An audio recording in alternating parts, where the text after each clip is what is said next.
asalaamaaleykum maa ngi leen di nuyu di leen gërëm di leen sant ci seen teewaay di leen wax dal leen ak jàmm voilà Nesnessi ak MSA Beauty ñu ngi leen di wax dal leen ak jàmm je veux dire d'accord. Donc je vais commencer par remercier toute la famille, nos chers fidèles clients, toutes les autorités ici présentes, Monsieur Ba, confrère, Tata Fatou Matar Diop. On remercie tout le monde voilà, de votre présence ici. teewaay bi ñu ngi leen ci jaajëfal je vais parler en wolof parce que vraiment il y a la famille qui est là et donc di leen remercier bu baax ci seen teewaay di leen wax dal leen ak jàmm. Léegi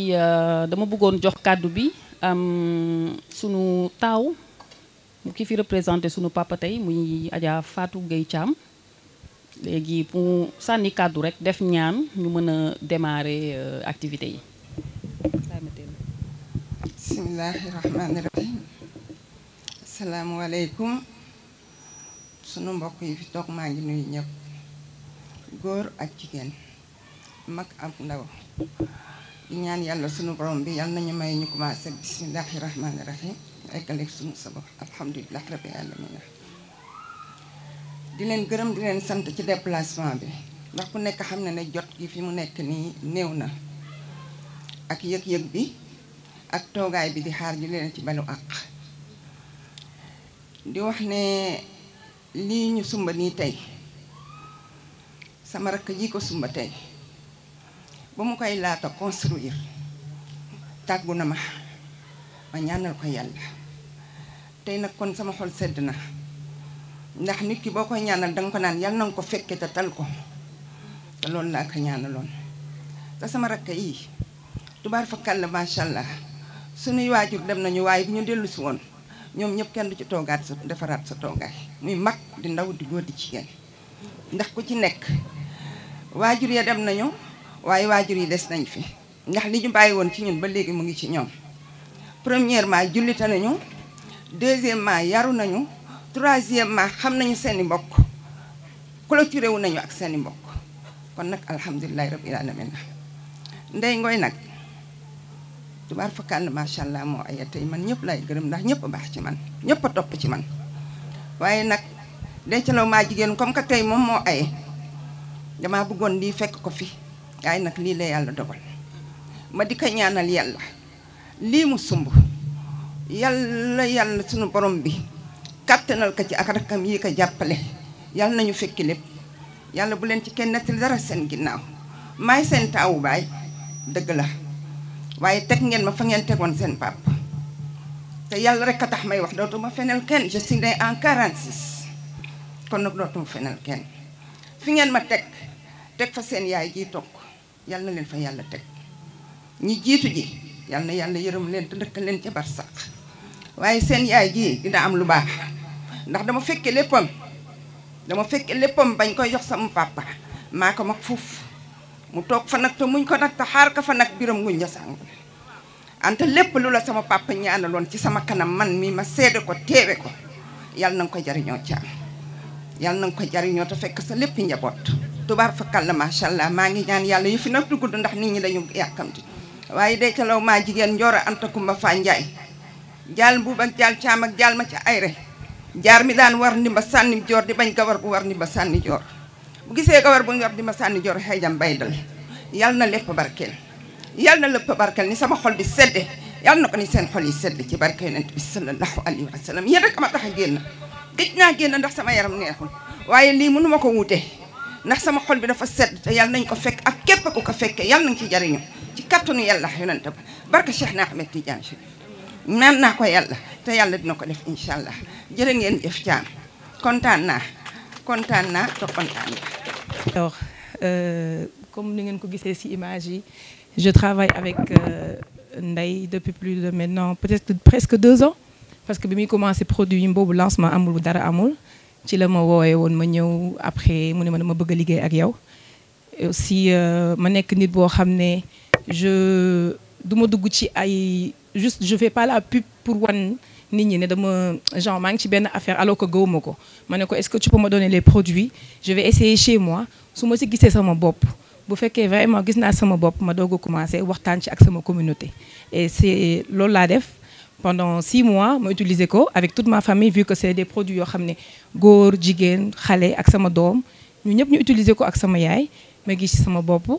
gis ne c'est de bons produits des produits halal des produits bio des produits yoo xam ne li gën a neex man pour man mooy que tu peux l'utiliser avec toute ta famille t'as pas besoin d'acheter quelque chose pour yow après pour sa jëkkër après pour sa doom donc ça c'est important et puis c'est simple c'est pas t'as pas besoin d'avoir une routine bu mag avec 3 produits tu peux avoir un temps machallah bu rafet et ça c'est quelque chose boo xam ne je tiens tout le temps à le dire c'est vrai c'est pas de la pub c'est pas pour jaay c'est pas pour signer contrat c'est des produits qui fonctionnent c'est des produits qui marchent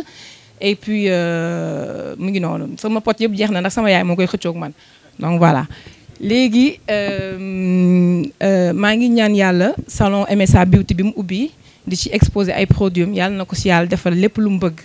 yàlla ubbil ko ci wërsëg lépp lu mu ci xalaat daal lépp lu mu ci bëgg yàlla na ko ci yàlla defaral moom ak ay sœuram yi ko fi taxawu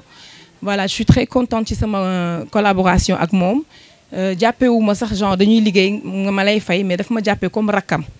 et puis tey nee naa ko du ma mën a nekk parce que dama am beneen série bu ma war a lancer mais daf ne ma Aïcha vas-y defal sa acte de présence rek man maak yow xamante nañu donc mu ngi may yombalal liggéey bi donc je suis très contente et maa ngi ñaan yàlla daal ñi fi teew yëpp yéen ñëpp ngeen gis seen bopp ci produit yi parce que produit yi franchement mu ngi noonu et puis je suis très contente di ñaan yàlla nday ubbi yeneen MSA Beauty yu bëri ci Sénégal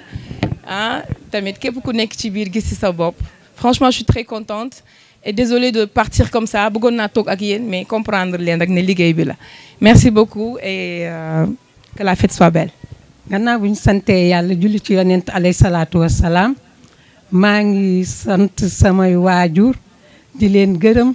ñi jiitu maa ngi leen di ñaanal yàlla na firdawsi doon seen kër ñi fi des yàlla nañ fi yàgg te wér maa ngi leen di gërëm di leen sant seen toogaay rafet na ni ngeen wuy see sama doom ji kontaan naa ci macha allah samay rakk samay mag samay doomu ndey samay xarit seeni doomu baay ñëpp maa ngi leen di gërëm autorités yi fi ñëw tamit maa ngi leen di gërëm di leen sant waaw ndey nag tey moo aye ku aye wol sa moome sama doom yëpp a baax ñoom ñëpp a ma bëgg waane loo gis rek dafa am rocci ngeer dama koy ñaanal yàlla rek li mu sumb yàlla na ko yor borom bi mottali fu mu bëgg a yegg yàlla na ko fa suñu borom bi yeggale ci kaw ca kanam ci lu baax macha allah waaw bañalu ma dara bañalul sama njaboot dara ca kaw ca kanam rek incha allah ca kaw ca kanam loolu rek laa dama koy ñaanal rek waaw dama koy ñaanal rek ñoom ñëpp laay ñaanal ndax ne maa leen bokku jur te ñoom ñëpp ma bëgg lu ne lañ may defal waane nag loo gis rek dafa am exception te tey moo aye ku aye wool sa moome jërëjëf kontaan naa ci yéen ñëpp. jërëjëf may merci beaucoup. jërëjëf yaay yow tam di la ñaanal yàlla na la fi borom bi bàyyi biram gu ñu saagay sàmm la aar la may la wér ak wérle li nga wax fii yëpp ci ñun ci yow rek la nekk waaw ci yow rek la nekk donc yaay yàlla na nga gudd fan lañ lay ñaanal wér ak gudd fan ak fekkee ak tal ak fekkee donc après notre mère je vais introduire notre cher frère Pape de Thialaw Thiam waaw ku am taw bu jigéen am nga taw bu góor waaw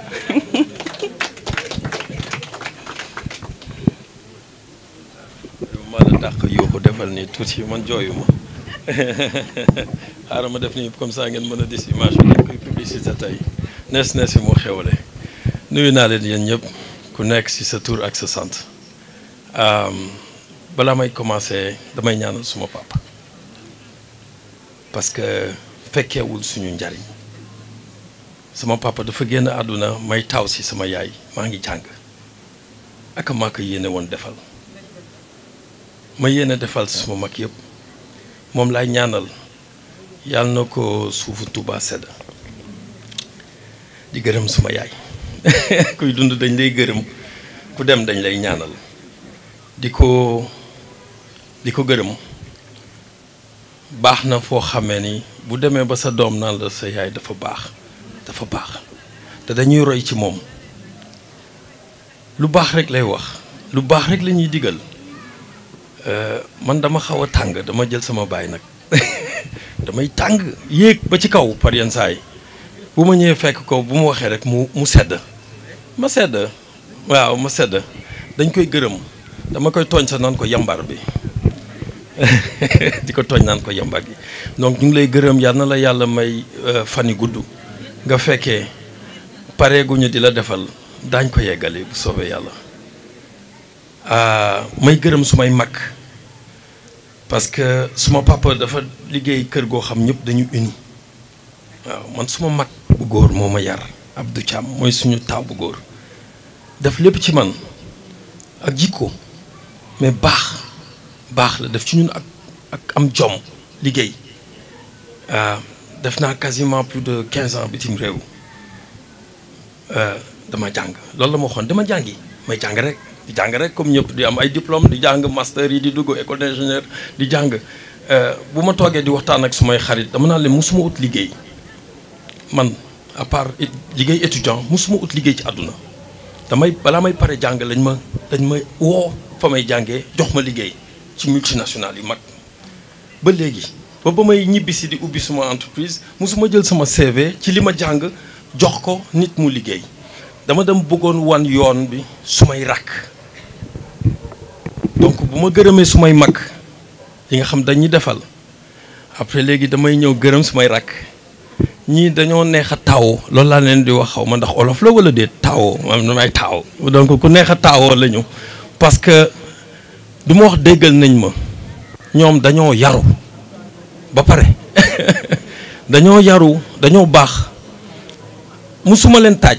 ñoom ñëpp comme li ñuy wax ñi boo déggee ñuy expliquer ay des histoires de famille man musuma taaj sumay rakk musul am di la wax defal nii jaaral nii musul am dañuy dox lu rafet bés bu yàlla sàkk ñoom ñëpp parce que dama leen di wan yoon bi damay ñëw rek wan leen yoon bi na leen amul benn secret liggéey leen rek liggéey leen ngeen jàpp seen jaamul di jaamu yàlla donc maa ngi leen di gërëm ñoom tamit di leen ñaanal di ñaanal tamit Ndeye di ko continuer di encourager parce que ba muy démarrer projet bi ba ma koy wax ñu ciy discuter ma ne ko bul bàyyi demal dara du yomb man j'ai laissé des gros salaires là-bas bitim réew ñëw ñibbi si ak ma sonnoon ba may démarrer muy metti mais bàyyiwuma avec beaucoup de persévérance ça a payé donc lépp looy dugg du yomb mais comme li ñuy wax rek nekk ca rek yàlla fekk ci la donc Ndeye nekk ci yàlla di la ci fekk ci da ni nga ko defaree dafa neex parce que da ngaa jël say sœur nga boole leen ci mu commencé ak Fatou ana mu ak a yaru ana Fatou waaw Fatou Thiam moom dafa yaru rek waaw moom dafa baax te yaru ana maam ak maam waaw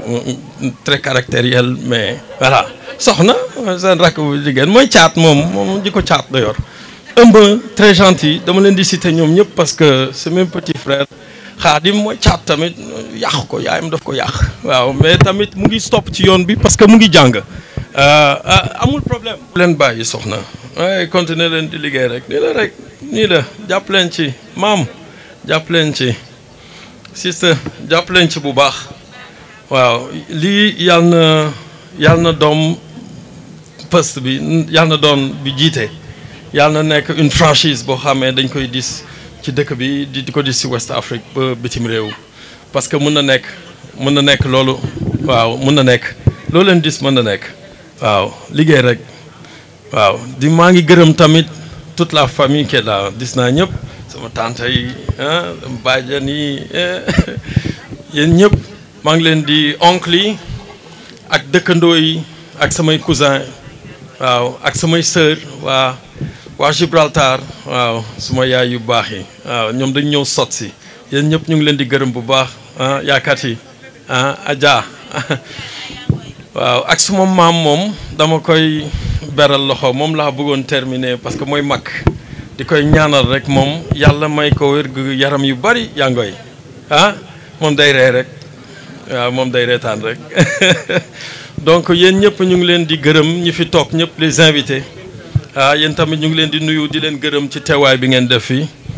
di leen remercier bu baax de votre présence donc que la fête soit belle comme li ñuy wax et que yal na yàlla ubbi wërsëg ci bëri ci Nesna si ak MSA Beauté voilà bonne soirée à tous merci. saagay sangoñ ak saagay anta kuma fan ma njaay biram bañ jigéen ngor baale demba ak macam ale demba kantumaan yaay yal na la fi yàlla bàyyi ndax li yëpp yekk yow la yaay yal na la yàlla may wér may la gudd fan sunu yaay baax na sunu yaay yaru na sunu yaay ragal surtout ku xamul danga naan loolu lañ ko wax sax dangaa ragal say doom Anta Thiam dangaa tàppet say doom sunu yaay moo ñu yor sunuy doom mooy sang mooy jox mu lekk mooy sol mooy yóbbu école maanaam mooy def lépp sunu doom yi ñun dañuy xëy sang ba seet gàddu suñu saak rek ne tir c'est elle qui gère tout suñu wàccee sama yaay moo ñuy tàngalal mu dressel as table bi du def assiette yi ranger la yëpp tegal ñu bu seddee dugal na ci micro-ondes bi génne wallahi azim li may wax sama mag yi mën nañ ko seede bu ñu tilimlee machine mooy dugal mooy trier yére yi dugal machine trier génne weer kepp passé trier ku nekk mu rangaleel la loolu yi ana yaay bu ko defatil boo ma dit tout à l'heure oui. Comme je l'ai dit tout à l'heure vous l'avez tous entendu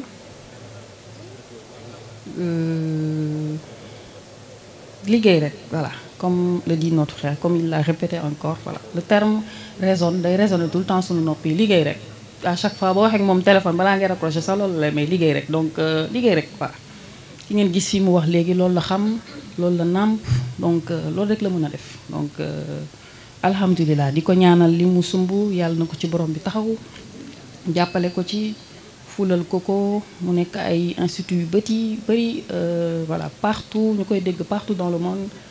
nes yi ñu koy dégg fu ne ci àdduna bi c'est déjà le cas mais alhamdulilah di ñaan yàlla mu gën a yokk donc on va avant d'introduire on va passer à la projection de quelques temps forts du salon et de Nesnessi avant de poursuivre. Alors, ce soir, c'est vraiment le frère qui vient participer à cette belle cérémonie. maa ngi leen di nuyu di leen sant di leen gërëm di am mbégte ak contentement fekk bés bi ndaxte bés bi mën nañu jàpp bés bu yàlla gërëm la ndaxte bu fekkee ne dafa am bés bu mel nii ñu ñëw fekk fi suñu yaay ji toog ma koy jiital ci nuyoo bi fekk fi suñu taw bu jigéen aussi fekk fi suñu taw bu góor ñu def témoignage yi ñu def parce que fii ci Sénégal suñu aada dañu ne nit bu ñu ne ndax baax na dañ naan ndax mbokk yi wax nañ ko donc alhamdulilah rabbil alamin bi ñu ñëwee fekk fi mbokk yi ñu wax ñu loolu mu nekk aussi loo xam ne bettuñu donc naturellement madame Thiam bi ma ko njëkkee rencontré pour la petite histoire je suis l'ambassadeur Babacar Ba, je suis le directeur des partenariats et de la promotion économique et culturelle au niveau du ministère des Affaires étrangères sama liggéey mooy def diplomatie économique comme ni ko suñu grand frère bi waxee xaw nañu yàgg ci àll bi parce que man def naa 25 ans Europe ñibbi si 2019 ne damay liggéeyal Sénégal donc boo ñëwee gis doomu Sénégal boo xam ne mi ngi ci diaspora bi teg ci di jigéen ba pare am fulla am fayda créer marque boppam jógee Bruxelles Belgique fa mu dëkk ñëw ne dama bëgg a bokk ci lu tabax Sénégal loolu alhamdulilah rabbil alamin et quand on voit la qualité de ces produits parce que tey problème bi ñu am mooy qualité tey lu tax tey produits Sénégal yi mënuñu adresser marché internationaux yi parce qu'on a un problème de qualité ci barrière non tarifaire yi ñuy wax ñi ngi ci environnement ZLECAf la zone de libre-échange continentale africaine muy zone libre-échange bi gën a yaatu ci àdduna avec 54 pays donc ñu am ci ay opportunités yu bëri opportunités yooyu nag pour ñu mën ci xuus il faut que ñu am ay champions économiques et loolu moo tax tey vraiment je suis très fier de venir ici au nom du ministère de l'intégration africaine et des affaires étrangères pour indi suñu soutien ci li nga xam ne madame Thiam ak ay sœuram ñi ngi koy def quand je l'ai rencontré la première fois dafa bokkoon ci mission économique bi Belgique defoon fii ci Sénégal une mission princière conduite par la princesse Astrid Belgique yi jóge Belgique ànd ak 389 personnes ñëw Dakar di def mission économique pendant 4 jours ñu jóge fii signé fi 40 MOU ci mission boobu laa ko xam ñu teg ci je pense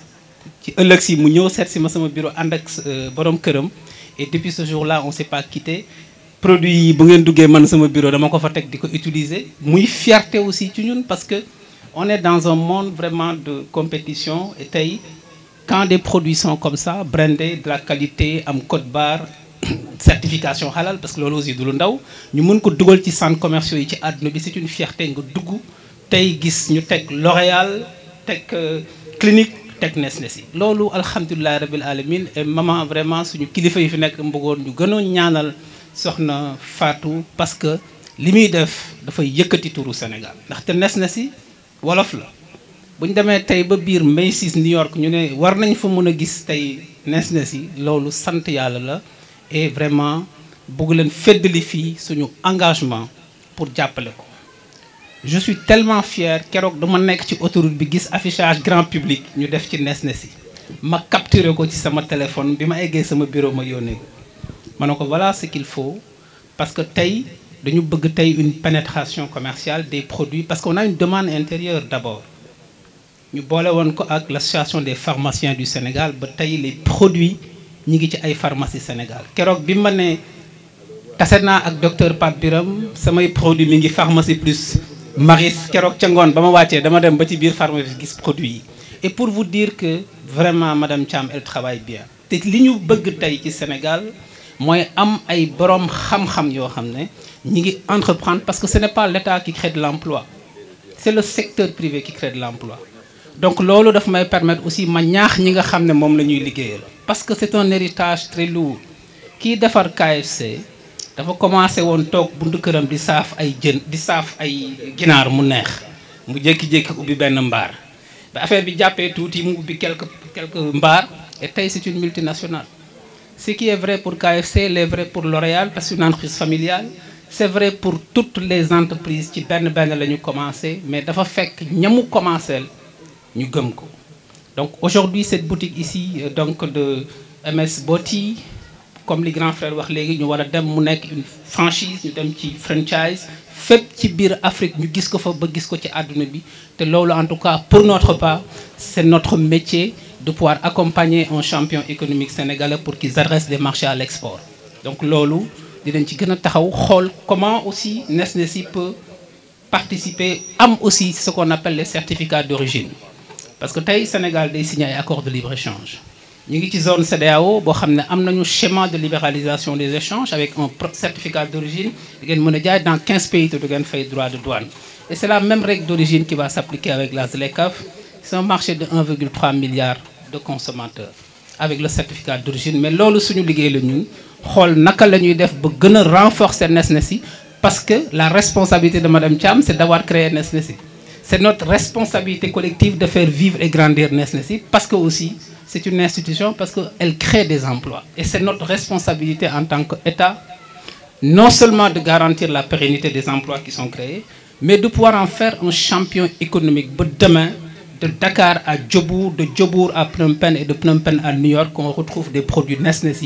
muy ndamu Sénégal di ndam ñun ñëpp ndaxte la muy jur ci àdduna dañ koy indi fii biir Sénégal bokk ko kon maa ngi leen di ñaax yéen ñi nga xam ne yéen fi des di liggéey ak moom def na li mu waroon def elle a créé l'idée c'est maintenant votre responsabilité de faire vivre et surtout de protéger cette institution parce que par expérience man def naa ñaar fukk ak juróom ci àll bi façon liggéey bu ne investissement bu ne def naa ko fi waaye nit ñi dañuy seetlu souvent boo investir ba génn rek ñu ne bon kii suñu frère la suñu et cetera dem def lu leen neex et puis après affaire bi tas et donc maa ngi ñaan yàlla que cette institution là qui est créée aujourd'hui ba dajale ñu fi ñun ñi ñëpp ay kilifa ñaan yi ñu fi ñaan yàlla na ko yàlla nangu ful ko ba ëllëg ñu romb ci àdduna bi gis fu ne ba ñu naan toog ba di naan vraiment on va fêter la décennie de Nestlé des milliers d'emplois voire demain en tout cas beaucoup de valeur ajoutée ñu mën ko indil Sénégal loolu ñu ngi koy ñaan yàlla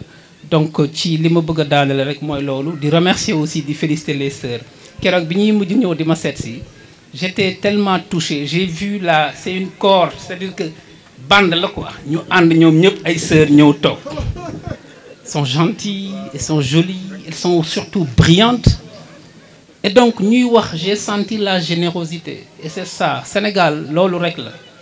nit ñi bu ñu jàppalante parce que ànd bu ngeen di ànd te xol yi ànduñu yàlla du ci teg loxo donc yàlla na yàlla aussi seen ànd bi gën ko dëgëral. Vous êtes vraiment des anges. Donc seen frère bi seen grand frère am na lu mu fi wax seen yaay mi ngi nii di leen ñaanal ñun Sénégal on sera à vos côtés inchallah. En tout cas pour notre part soyez assurés que on fera tout, je dis bien tout ce qui est dans nos possibilités pour jàppale leen, pour faire de Nesnessi une marque de notoriété du Sénégal capable d'adresser les marchés africains dans un premier temps avant d'aller sur les marchés internationaux, parce que les certifications halal du lu ndaw. Barki Demba Ndiaye waa ASEPEX ñu ngi woon Turquie ci Istanbul halal bi déwén war ngeen war a mën a préparer pour dem ci MIHAS bi en Malaisie, c'est le plus grand forum halal. Et donc produits yi ngeen yor ça peut compétir avec les autres produits du monde. ñu ngi koy ñaan di leen marquer encore une fois notre disponibilité. Di gërëm aussi madame Thiam. C'est hier qu'elle m'a dit monsieur Ba vraiment il faut que dem ci cérémonie bi. Voyez-vous la ténacité qu'elle a cette dame. ma ne ko non li ma waroon def yëpp dinaa ko bàyyi dinaa ñëw comme nag man boo ma nee 3 heures sama xarit daf ma naan yow tubaab nga 3h05 excellent mun na ma waxoon naa la ko affaire sénégalais la il faut ñu xaar ba ci kanam. Mais tout ça c'est pour dire vraiment merci. am nañu mbégte suñu yaay ji ñu ngi koy ñaanal yàlla bu baax a baax suñu taaw yi am na yàlla bàyyi leen fi ngeen fekkee ñu bañ a séddale dara ci seen gannaaw. Et je voudrais vraiment vous remercier pour cet honneur et je salue aussi la présence de ma sœur Fatou Matar, qui est une responsable fii ci biir réew mi fii ci biir SICAP que je retrouve ici avec beaucoup de fierté, et naturellement les collègues qui m'accompagnent, mon collègue donc Amidou et mon ami Ismaël qui est de Centenaire Gibraltar certainement aussi et qui connaît la famille. Donc maa ngi leen di sant di leen gërëm di baaluwaat ak aussi parce que xawoon na gudd mais je tenais à faire ce témoignage. Donc merci à Nesnessi et continuez de briller comme votre nom. Merci. Merci beaucoup monsieur. Merci. Salaamaaleykum. maa ngi leen di nuyu waa Nesnessi je vais dire Nesnessi nag man si laa bokk parce que si commencement bi maa nga fa woon te Amadou Thiam sama rakk la loolu grand xam naa la avant ma lay gis ndax daf may wax lu bëri si yow xam naa njaboot gi bu baax ndax ku baax la. moom laa gën a xam que Ndeye ndax depuis le début en 2016 bi Pastef di commencer à Bruxelles dama oo tous les jeunes yi nga xam ne moment yooyu dañ nekkoon étudiant ma ne leen am na benn parti bu taxaw parti bi convaincre na ma te xam naa ni man duma ci sori duma ci yàgg sama bëgg-bëgg mooy yéen comme ay jeunes ngeen ñëw taxawal parti bi mën a continuer incha allah xam naa ni 2019 nañ jël réew mi wala 2024. Amadou Thiam kese si presque 12 jeunes étudiants Amadou Thiam kese moo ma si topp ba léegi maanaam moo topp parti bi ba léegi regret bi may am mooy dañ ko ne kaay mi ne mënagul ñëw léegi. Donc ngeen xam rek ni vraiment famille bi Ndeye ak Amadou ay liggéeykat lañ Belgique ay nit ñu jàpp seen ñàmbur lañ ay nit ñi nga xam ne vraiment ku leen gis war leen mën a bokk boole seen famille. Man c'est rare, c'est les rares personnes yi nga xam ne daan naa dem seen kër avant ñuy politique ndax vraiment c'est des gens très humbles. yaru baax mënuma leen qualifier en tout cas maa ngi leen di gërëm ñoom ñaar ensemble. Nesnessi nag man dama koy publicité dama koy promouvoir parce que diwoo naa ko presque 3 ans xaw ma 4 ans bu may ñëw bii passé la fàtte indi sama produit donc ba ma ñëwee fii diw bu ñàkk solo laa diwoo. Donc Nesnessi diw bu am solo la moom laa doon sangoo moom laa doon diwoo ma nekkee Belgique et que mu doon fierté vraiment si sénégalais yi nekk Belgique sénégalais yi nekk diaspora parce que c'est tellement rare ñu am des promoteurs yi mën di génne des produits yi nga xam ne dañuy génn au niveau waxuma sax national belge mais européen. Donc ñu ngi féliciter Nesnessi di féliciter la famille di egge aussi li grand bi wax léegi man yaa 12 ans, comme 13 ans, moi j'ai fait 22 ans en Belgique. J'avais 12 ans, j'avais voulu revenir au Sénégal. Mais de investir perte. Parce que dans ma famille, ils n'ont pas été responsables. Et je pense que cette famille, en tout cas, vous aiderez votre sœur à ce que le produit soit yaatu et que nous donne ay MSA bouti yu bari et que nous nek fep ci Sénégal ak ci sous-région bi. Je suis vraiment très heureux ñeu féké ouverture bi et que je pense que ni di ñaan yalla que Nesnessi soit le premier produit de beauté au Sénégal et en Afrique, comme nous connaissons, en tout cas dans le marché belge, manga fay dox waaw mang fay dox bu baax. Donc bu sénégalais yi bayé touti xéssal té japp ci diw yi dina am solo waaw parce que xéssal day yak yaram té diw yi day topato sa peau. Donc ñoo ngi leen di maa ngi leen di gërëm xam naa wax wi du bëri parce que je fais partie de la famille xam naa yow mi leen teguñ mais Amadou c'est mon frère doom yëpp seen tudd fa la ma fekk. Ben c'est vraiment quelqu'un que j'apprécie beaucoup, je respecte beaucoup et que vraiment moom mënu ma wax ci moom lu bëri parce que li may wax rek ndey miinu ma ko lool miinu ma ndey lool lu dul def ko en tant que sœur. dem naa chez elle, je connais son mari, mais Amadou c'est mon frère. Même parce que c'est une coordination, yow lu Amadou wax rek d'accord nga quoi. Donc maa ngi gërëm ñëpp di sant yàlla di leen féliciter encore ndey bu baax di encore ñaax la famille. C'est important que le suivi. Et c'est très important. Bu len yaakaar ni affaire bi dafa facile fofu que ñëw na jox na ko rek on peut faire ce qu'on veut. Non bu mu naree dox rek yéen a ko war a doxal. Je pense que ni ak en tout cas li ma dégg ndax xaw naa fee yàgg tuuti li ma dégg par rapport ak mère bi li ma dégg par rapport ak famille bi. Li may gis aussi les tours de famille en Europe ak tout ça, je pense que c'est une famille qui est déjà en tout cas compacte. Dinañ am responsabilité gérer le truc normalement et que bu ëllëgee ngeen nekk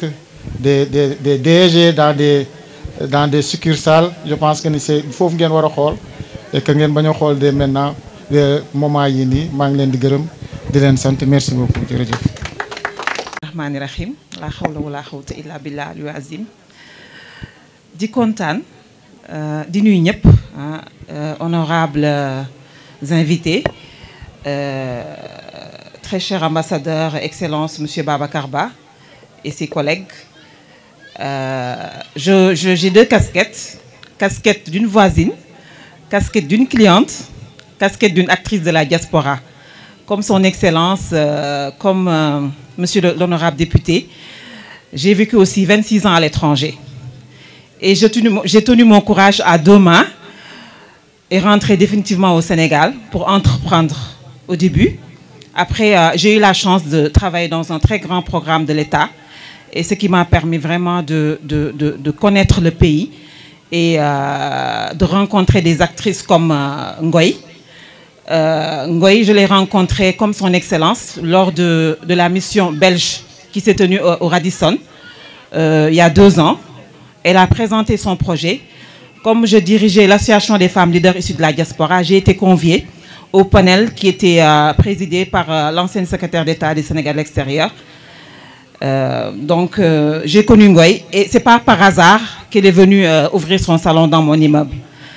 J'ai connu Ngoy, elle m'a présenté ses sœurs, Sokhna, Fatou, Mam, et j'ai trouvé du professionnalisme en elle. Des femmes qui représentent les valeurs sénégalaises. Elles sont jolies, elles sont accueillantes, elles sont gentilles, elles sont polies, elles sont restées naturelles et authentiques. Je leur ai dit ça dès le départ. Je dis, écoutez, vous représentez vraiment le Sénégal. Donc faites l'effort aussi de recruter des filles qui vous représentent. Pour l'anecdote, j'ai eu à faire renvoyer une esthéticienne parce qu'elle faisait du khessal. Je lui ai dit, écoute, pour la première fois, comme je suis la première cliente, j'ai accepté qu'elle me fasse les soins. Mais Sokhna, faites l'effort de prendre des filles comme vous. Parce que non seulement c'est une authenticité, c'est une gentillesse, et puis vraiment pour encourager le projet. Donc, je parle en deux casquettes. Casquette de la voisine. Notre président est là, M. Yara. La cité s'appelle ARCA. L'association s'appelle ARCA, Association des ressortissants de la cité Assegna. Le président est ici là présent. Il me dit, je ne m'y connais pas en coiffure ni salon. Je ne suis jamais rentrée à l'intérieur. M. Yara, pour votre information, il y a un coin homme. Il y a un coin homme dans le salon. Donc faites-y un tour. Il y a un coin homme qui font vraiment de très bons soins. Donc, M. Yara m'a donné l'autorisation de parler au nom des voisins. Donc, Sokhna, encore une fois, on vous remercie. On vous remercie vraiment d'être venu dans notre quartier, indulnu ce joyau, ce bijou, vraiment qui incarne l'excellence, qui incarne ce que nous attendons, nous, acteurs de la diaspora, pour nous Sénégal. Nous avons vraiment de très bons salons, propres, avec un très bon service, professionnalisme, le rendez-vous, nous respectons l'heure. Moi, je suis très indisciplinée parce que dama nek ben liggéeykat boo xam ne man su ma nekkee bureau duma xam heure damay programmer ñëw si yéen mais damay toog ba 17h xam ne tey dama war dem ci salon bi 19h ngeen di tëj ma woo leen ay 17h30 ngeen ne ma non tout à fait y a pas de problème heure boo ñëwee baax na duñu tëj ñu ngi lay xaar